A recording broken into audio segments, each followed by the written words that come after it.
Our next race is for the City of Ferndale, Council Position 5. There are 2 candidates on the ballot for this race, and they are candidates Garry Sandhu and Ryan O'Larey. Candidate Sandhu is unable to be here, however, he has sent a statement to read, which I will read in just a few moments. Candidate O'Larey will respond to questions. Ferndale City Council is the legislative and policy-making body of the city government. Council members are responsible for passing laws through ordinance and policies through resolutions, and they approve the annual budget initially proposed by the mayor. Position 2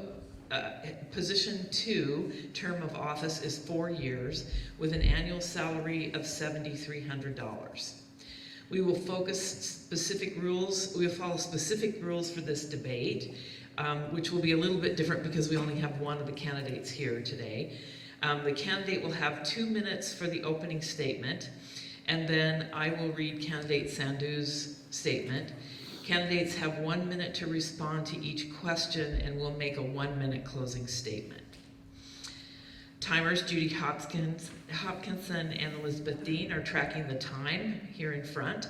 Timers will flash a yellow sign when 15 seconds remain and a red sign to signal that time is up.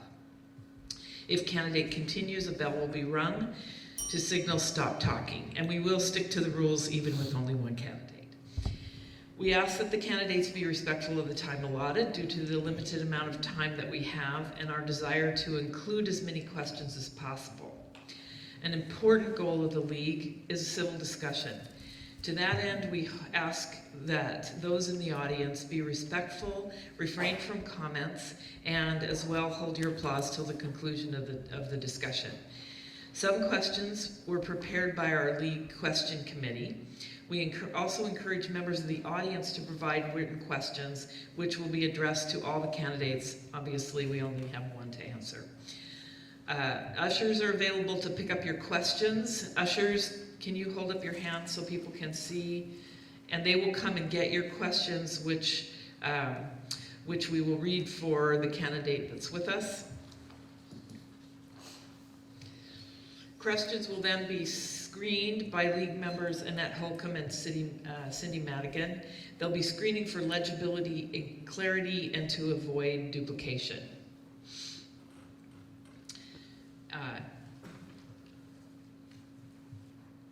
Candidate O'Larey will go first, and then I will read the prepared statement from candidate Sandhu.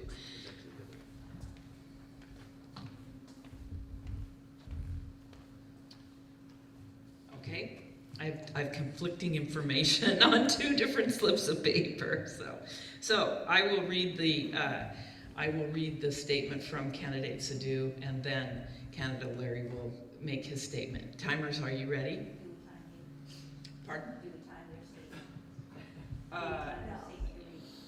No, I don't think so. It's not terribly long. So I'm going to read this as written, and obviously I'm not the candidate. Good evening, everyone. My name is Garry Sandhu, and I am running for Ferndale City Council Position 5. I appreciate the opportunity to have this statement read to the crowd gathered for today's forum, and I apologize that I could not be with you there in person for this event. It is with a twinge of irony that I write to say that the reason I cannot be with you today is because of a family obligation, because looking at my own family and kids and thinking about the town our experiences are being built on is exactly what has spurred me to run for office. This is a critical time for the direction of our city, and it is incredibly exciting to see how many first-time candidates have stepped up to the plate. I and my opponent in our race, as well as others in the races for several other council positions, have stepped forward into the political arena with bold plans and great energy. I believe one of the most basic principles of a participatory democracy is to distill power down from distant places to the local level. An election can't get any more local than one for city council. At this level, the social issues that divide us nationally aren't present, and we're faced with the practical issues of keeping our communities safe, our infrastructure up to date, and ensuring our city is a desirable place to live and work. My top 3 priorities are to improve basic infrastructure, address waste management, and to bridge the gap between city administration and the community. I believe a team effort of community, city council, and city staff will make this happen. As a member of the city council, I will ask the tough questions and hold the city accountable for every dollar spent. For more information, please log into my website at votesandhu.com or follow me on our Facebook page, Garry Sandhu for Ferndale City Council Position 5. I am guided by this simple principle: listen, learn, and then lead. In practice, this means listening openly to the hopes and concerns of all of our community members with a goal of building a better Ferndale, one that thrives economically and maintains that small town feel that flourishes in our neighborhoods. We live in a great city. Let's work together to make it an even better place to live, work, and play. It would be a great privilege to serve my community on City Council. Thank you, your neighbor, Garry Sandhu.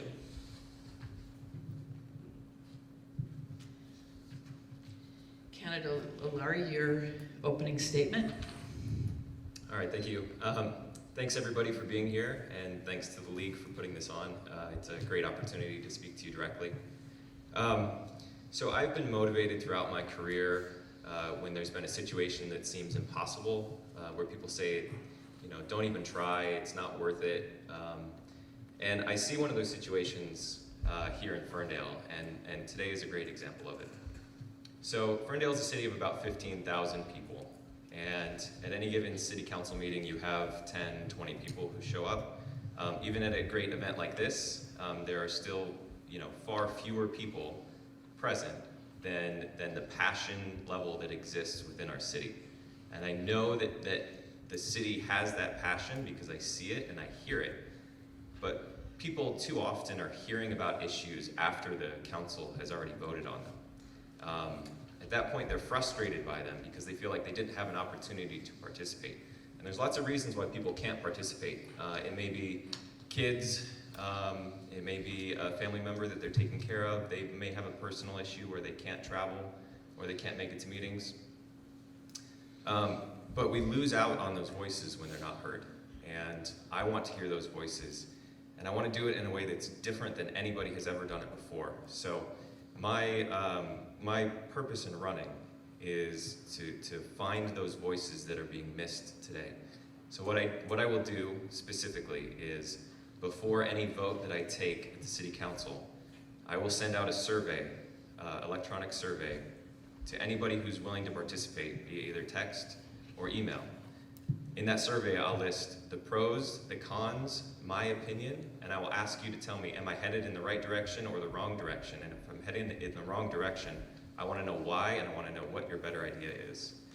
So that's my vision for how I will improve participation. Thank you. First question. What experiences would you bring as a city council member that would most inform your decision making? Sure. So my career, I went to the University of Notre Dame. I studied civil and environmental engineering and received my degree from there. I then worked in a refinery in Indiana for BP, and then I transferred here to the BP Cherry Point refinery.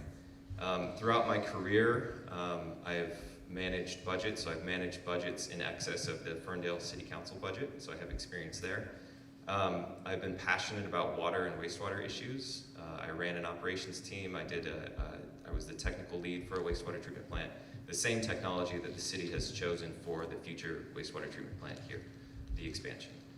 So I bring experience from the wastewater perspective, from managing budgets, and I think all those will roll together to make me a very effective councilperson. Thank you. Ferndale is growing fast and more families are moving to the city. What additional investments do you think that the city should make to meet the needs of these young families? So I think it's not just about young families. I think it's about everybody, and I think what we should do is focus on the infrastructure problems that we have. So the fundamental issue that I see is water and wastewater, and what we're going to do to secure those for the long term. We have a problem now that the current aquifer that we're drawing from, the levels continue to decline year on year, and we have a solution to that, which is the deep water aquifer that we've identified, but we don't yet have the water rights to those, so we need to secure those water rights, and we need to ensure that we have a long-term sustainable plan for growth, which includes water and infrastructure. What steps would you take to put the city on firmer financial footing? So I think the city itself is on adequate footing, and I think the problem that I see is that people are struggling more than the city itself is struggling. So what I mean by that, so what you may not know is that your water and sewer bills are going to go up. They are expected to go up $15 per month.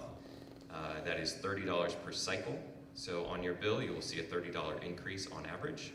And to some people they'll be okay with that. But for most people, low-income people who are on a fixed income, that is difficult. That is diapers. That is medicine. That is gas for your car. And what I want to do, and I think I'll talk to it more, is find an offset. So find a tax offset within the city so that your overall bill to the city stays flat. So with only one candidate, our time is quite short. This will actually be our last question. What actions would you take to increase diversity within the city's workforce? That's a tough question. But I think what I would say is it's important to listen to the small voices, the voices that may have been overlooked or may not be the loudest. So what I would say is a diversity of opinions is important for any city decision. And if we're not seeking out those voices, if we're not providing them an easy pathway to provide their voice and their opinions, the city is losing out. So ideas are the currency of politics. And when we exclude ideas because we haven't made it easy enough for those ideas to come forward, we're limiting ourselves, and the diversity of opinions that are present are limited. And now, candidate O'Larey, please give your closing statement. Okay. Well, that was very quick. But again, I appreciate everybody being here. I very much appreciate that you are taking the time to be here. But I recognize that there are other people who can't. There are people, families out. There's a football game going on right now, so they can't be here. And there's tons of other reasons why people can't be here, obviously. So my goal in sending out the survey before I vote is to make it so that all of those people can participate. The people who are at the football field right now could be reading about the topic, could be reading about the pros and cons and my opinion of it. They could be telling me right now how they feel about an issue before I vote. And I think that's really important to get more voices in the room. I am pleased to be endorsed by both the 42nd LD Democrats and the Whatcom Republicans. I think that every voice is important, and I would really appreciate it if you visit my website, o'larey.com. Thank you. Please join me in thanking candidate O'Larey for being here.